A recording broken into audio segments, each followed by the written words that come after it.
very warm welcome to you. You're listening to the Music Business Buddy with me, Johnny Amos, podcasting out of Birmingham in England. I'm the author of the book, The Music Business for Music Creators, available in hardback, paperback, ebook format in all the major bookstores and online.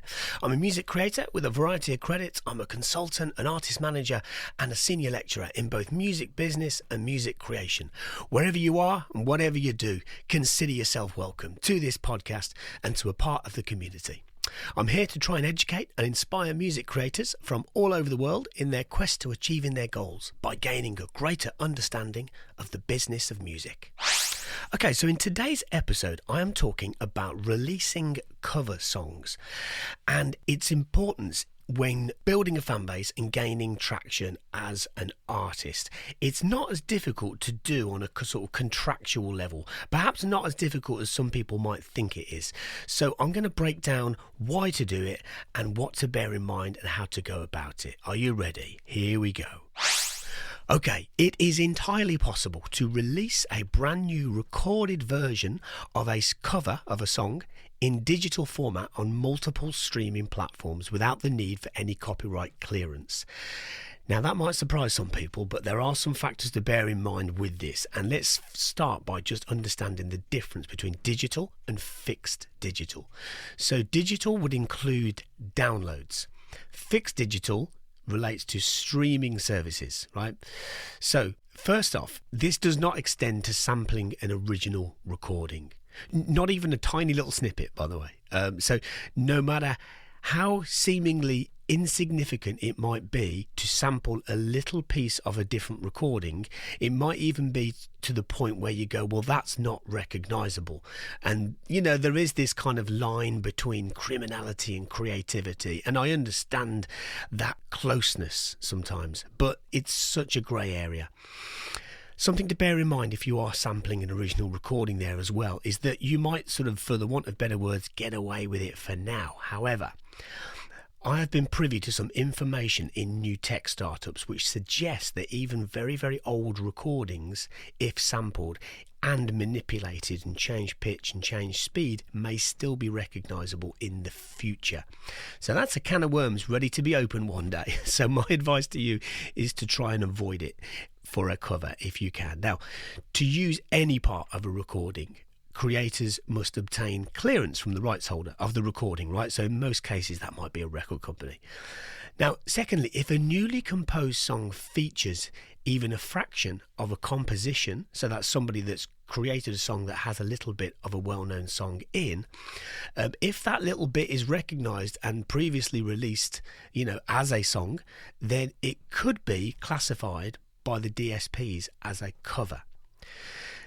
Now, a real grey area here is the subject of parody. So the idea of taking a song and changing its lyrics, that would still be classified in the current streaming era as a cover. So that's something to be mindful of as well.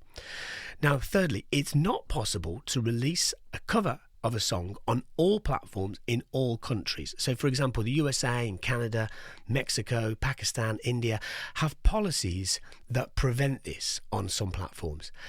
Now, there are a growing number of DSPs, by that I mean digital service platforms, that no longer have any global restrictions in place for releasing cover songs. So it's possible to release covers in all countries on Spotify and on Tidal, on Deezer and also on KKBox. And I think maybe as time goes by, it might be realistic to expect that more of the DSPs will go that way. That's where things currently stand. Now, the reason why it's possible for just about anyone to release their own version of a song on those platforms is because most of the digital service platforms actually pay for the required mechanical release themselves. So when you hear people saying, well, if you're going to do a cover, you need a mechanical release, you do. That is true. However, it might not necessarily be something that you need to do yourself. In fact, if you only plan to release a cover through the DSPs, only through fixed digital, where people can stream it and can't download it, then in most cases, the digital distributor that you're going through will take care of that for you as long as you declare that the song is a cover.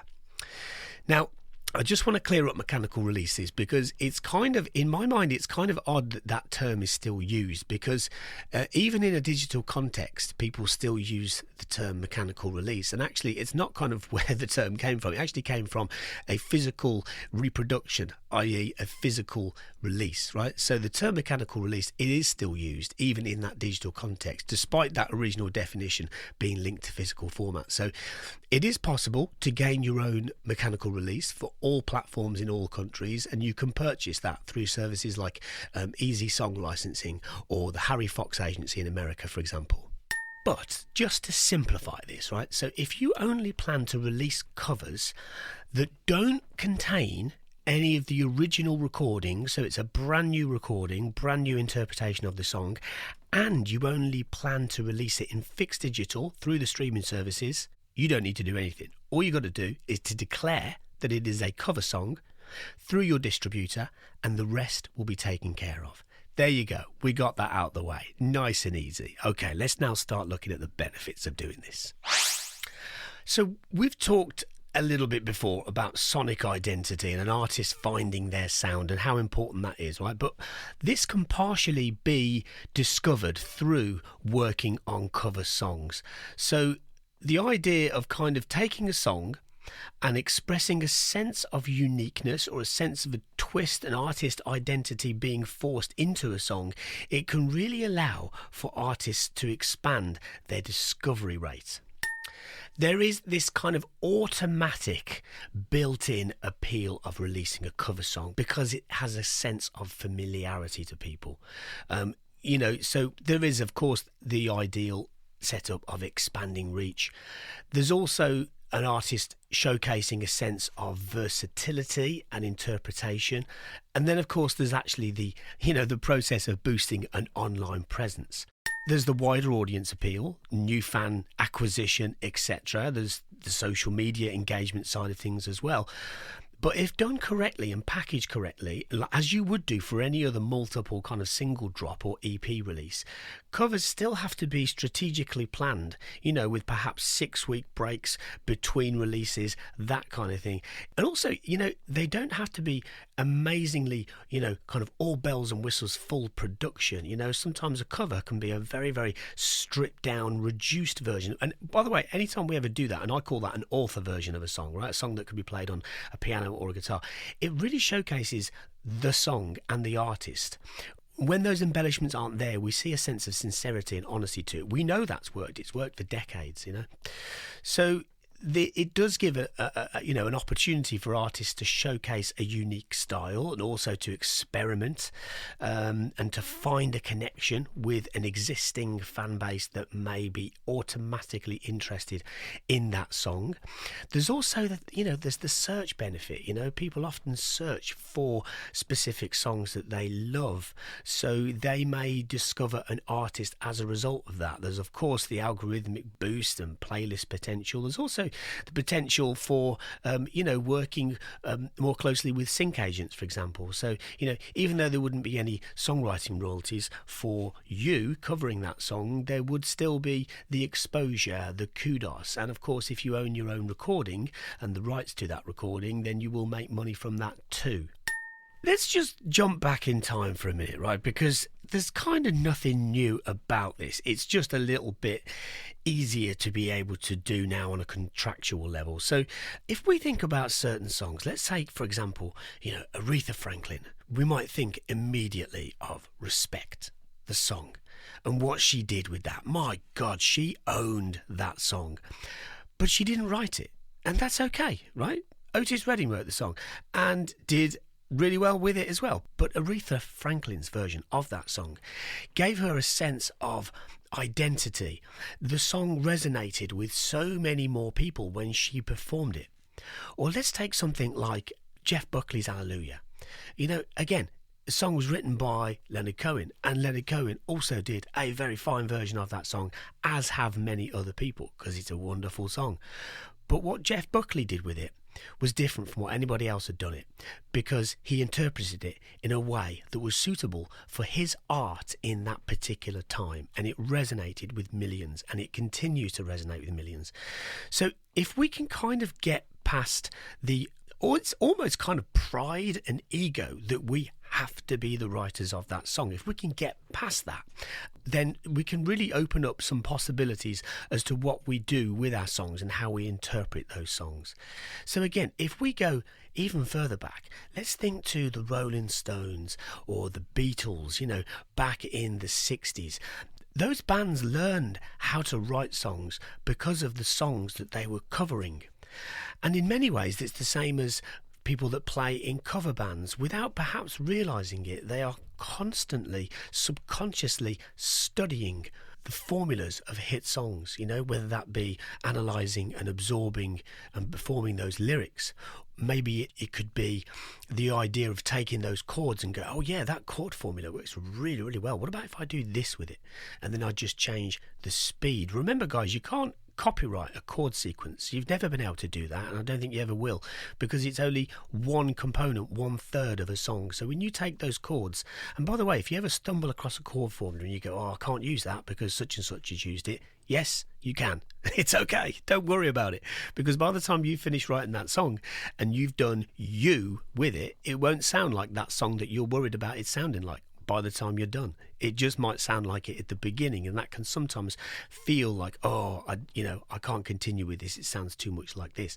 Just work with it. But anyway, we're on about covers here. So one of those things to think about there when we're covering a song is let's look at those chords. Let's look at the way that melody is shaped. Sometimes one of the most useful things can be to take a melody of a song and look at it in MIDI format.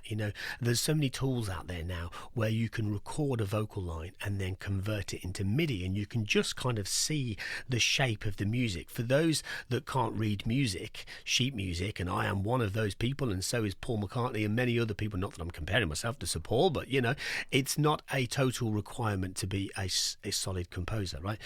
Especially now, because we can convert those melodies into MIDI and look at the shape of them. And it's all these things that we're doing kind of subconsciously whilst we're doing covers, and we build up this almost tacit like knowledge whereby we understand the key components of what makes a song. So all of those things also happen as a result of studying hit songs and doing those covers of songs.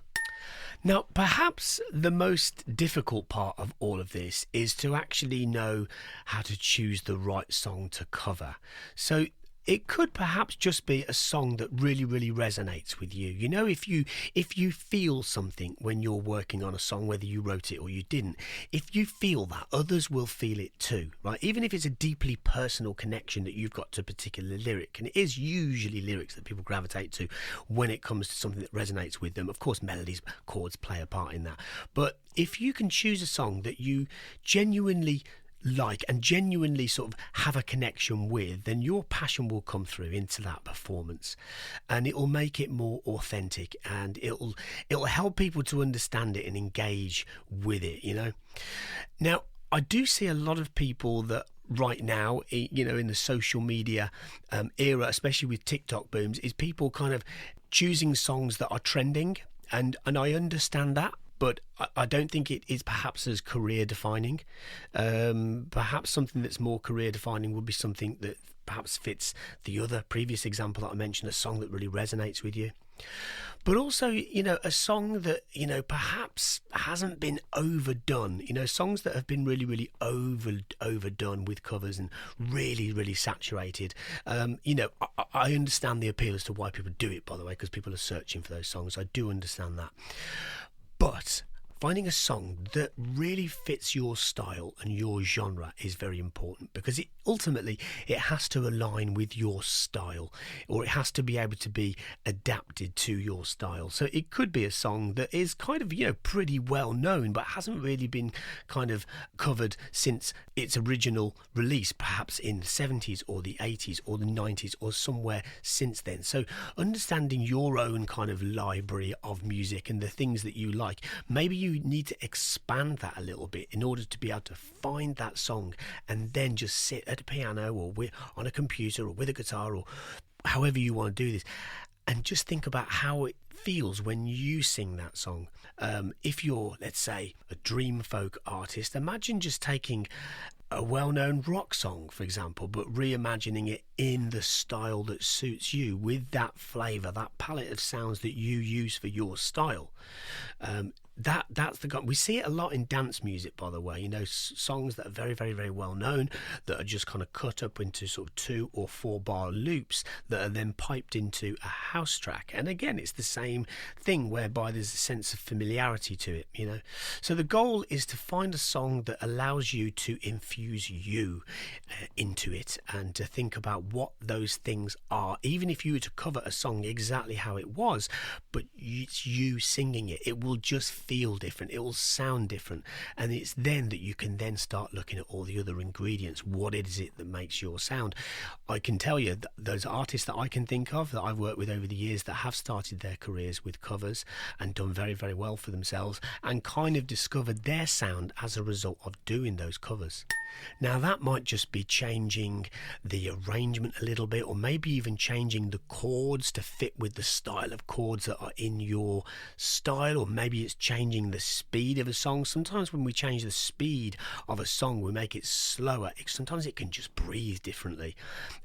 Collaboration is also an important part as well. It might be that you want to do a duet, for example, or maybe it's working with another artist that would also complement you in that taste. We know that there are benefits to collaborating with other artists, not just on a creative level, but also on a sort of discovery level. So that's another thing to bear in mind too. Now, let's just throw in remixes for a minute, because sometimes there can be a confusion between, kind of a cover and a remix. So for a remix of a song to be deemed as an official remix, it requires the approval of the rights holder of the original recording, which, again, would usually be a record company, right? Now, a remix that does not have the approval of the rights holder is often referred to as a bootleg remix.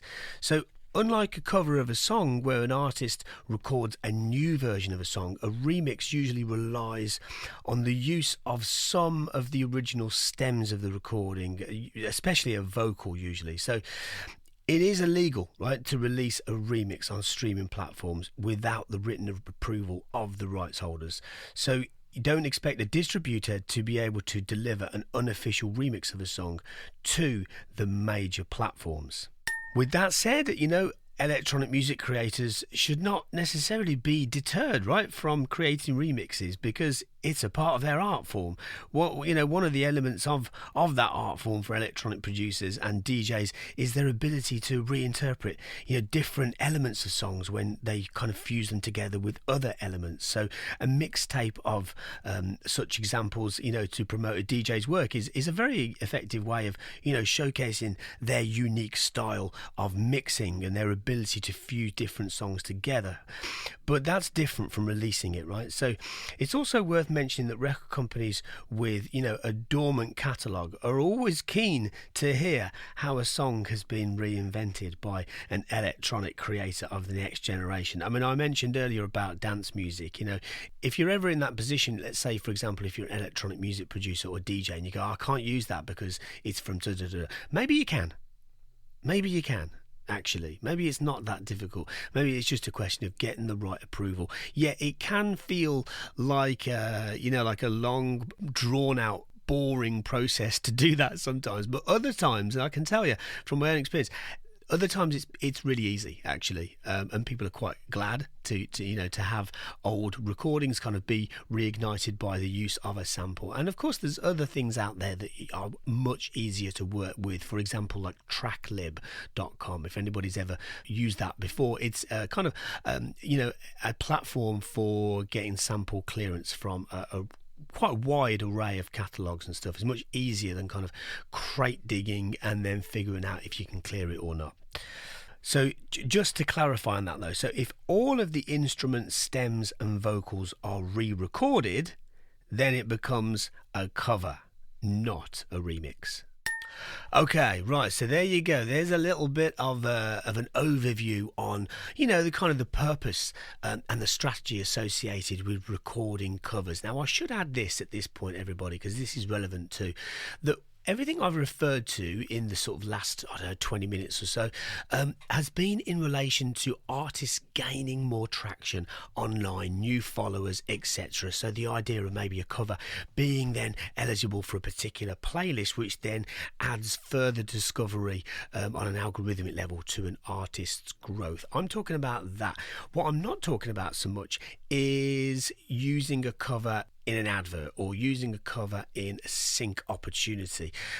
These things are entirely possible. They can be done, but they just require a different level of understanding in terms of licensing. So, for example, you would need a sync license for the song and a sync master license for the recording. Again, it's all doable, but it is a slightly different approach on a sort of contractual and mechanical level than it is to just release covers on streaming platforms on fixed digital. Okay, right, there you go. I hope that's useful. I hope you can build that into your strategy and gain new fans out of it. It is entirely possible. So get thinking about it.